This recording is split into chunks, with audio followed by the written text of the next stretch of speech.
Hello everyone, welcome to my channel it's Preeti blogs. আজকের ব্লগটা হচ্ছে আমি পড়িয়ে বাড়ি যাচ্ছিলাম, দেন এই জায়গাটা না ভীষণ খারাপ অবস্থা। আমি বুঝতে পারছি না যে এই যে জায়গাটা বাদ দিয়ে রাস্তাটা করার মানেটা কী ছিল। ঠিক আছে, একটুখানি জায়গা ছিল, করে দেওয়া যেত, ওইটার জন্যই অনেক সমস্যা। তার মধ্যে লালু চলে এসেছে, ও তো দেখতে পেলেই চলে আসে ছুটে। দেন তারপরে আমার কাছে কিছু ছিল না দেওয়ার মতন, দেন আমি তবে চলে গিয়েছিলাম।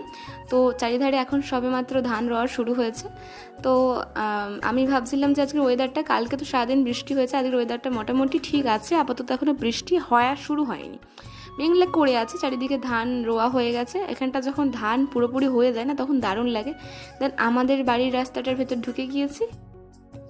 আর আমি এটাই বলতে বলতে যাচ্ছিলাম যে আমার এখান দিয়ে যেতে ভীষণ ভালো লাগে, কারণ এখানটা পুরো নিরিবিলি থাকে, একার মতো একা যেতে পারি, আর ভীষণ ভালো লাগে। দেন তারপরেই দেখি আমার বোন আর বৌদির মেয়ে রেডি হয়ে গেছে স্কুল যাওয়ার জন্য, ওদেরকে টাটা করে দিয়েছি। Thank you video